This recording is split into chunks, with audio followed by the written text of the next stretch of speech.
Thank you very much, Senator Blunt. Like everyone, I've been perusing the numbers and trying to figure out whether or not this gets us somewhere and whether or not it'll actually come to fruition. A quick look at history.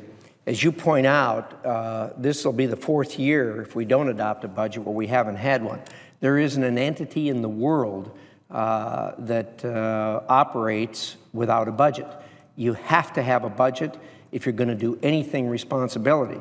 Budgeting is not that difficult. It is merely a way of taking the money that you've got coming in and allocating it on a priority basis for what you think money should be spent for. There's never enough money. There isn't an enterprise in the world that has enough money. Everyone has to make decisions as to what are the priorities and do the best they can with the money they have. As I said, it's been over 1,000 days since the United States Senate has adopted a budget. Last year, a similar budget that the President produced was actually put on the floor here of the United States Senate for a vote. It failed with 0 votes to 97 no votes. Now, that's not a party line vote. This budget, one can only conclude, just like the budget produced by the President last year, spends too much, taxes too much, and it borrows too much. The budgeting process is something that is extremely important. The American people demand it, common sense demands it, and anyone who's ever operated a government or a business enterprise knows that you must budget. Every governor in the United States does it, all 50 states. Every legislature does it. As was pointed out by Senator Johans when he was governor, he had to cut 7%. Let me tell you about the state of play in Idaho. When I was governor, the budget was $3.5 billion when I left. The current governor is operating with a $2.5 billion budget. He cut $1 billion out of a $3.5 billion budget. Now, if it can be done at the state level, it can be done at the national level, and indeed, it has to be done at the national level. We're going to have to cut. This budget spends, the proposed budget spends about $10.4 billion every day. And I put it in a daily basis because when you start talking about trillions, people's eyes glaze over. There is no possible way, there is no human being on the face of this planet that can determine what $1 trillion is, let alone the $3.8 trillion that this budget spends. But if you put it on a daily basis, it's $10.4 billion every day. Now remember, in the state of Idaho, for a year, the state spends $2.4 billion or $2.5 billion in a year. This government spends $10.4 billion every day. That comes down to about $7.2 million every minute. Now, you wouldn't have a whole lot of argument about that if indeed the government had $10.4 billion to spend every day or $7.2 million every minute. But indeed, every day under this budget, the federal government will borrow $2.4 billion every single day. The borrowing comes down to about $1.7 million every minute. Now, when you put it in terms of how much it is a day and how much it is a minute, it really becomes staggering. Right now, because we've been dealing with this, every time I see something nationally where a business is doing something that's a huge deal at $5 billion or something like that, you put it in perspective of how the federal government is doing its business. This borrowing that is being done every day by the federal government has yielded us now a $15 trillion debt. And again, I don't know what that is. Nobody knows what that is. But what I do know is we will never pay it off in our lifetime. It'll be our kids and our grandkids that are saddled with that particular amount. And this is the real deal.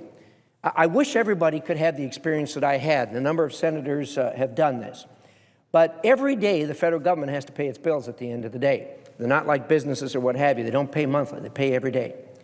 And so how do they do this? When I first got here, I thought, this is staggering, these kind of numbers and what have you. But I went and watched them do it.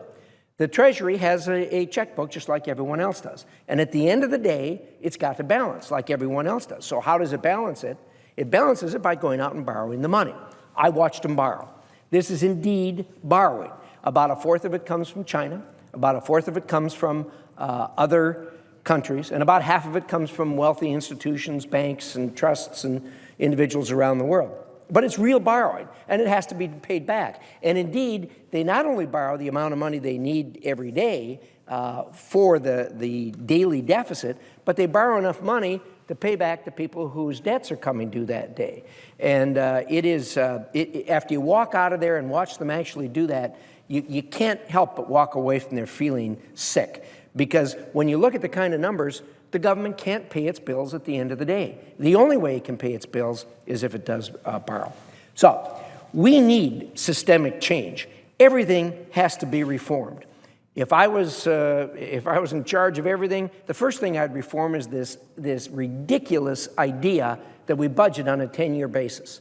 I mean, that's outrageous. A 10-year budgeting allows smoke and mirrors and allows gimmicks and games so you can stand up and say, why, this budget saves $4 trillion. It doesn't save a dime next year. All this alleged savings is 10 years out, and indeed on this 10-year cycle that they use to budget, the second year never comes. We need an annual budget. We need to look in the mirror and talk about how much we're spending next year versus how much is coming in. Forget this 10-year basis. It is absolute nonsense. Senator Blunt talked about Greece. Greece is going through what we're going to have to go through at some time, and that is cutting back. They lived happy for decades. Well, they spent their children's and their grandchildren's money. And all of a sudden, what happened to them?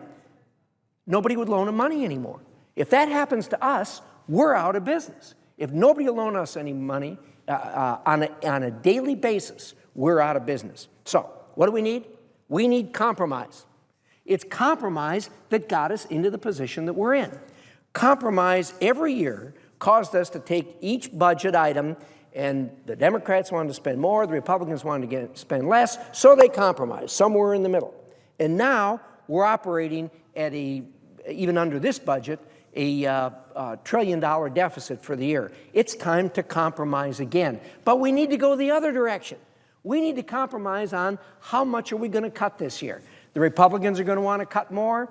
Democrats, I hope, will agree that we need to do some cutting, and we need to wind up somewhere in the middle. That's the only way we're going to get this thing back on track. This budget doesn't cut it. This budget doesn't even come close to it. We're going to bankrupt America if we don't start doing things differently.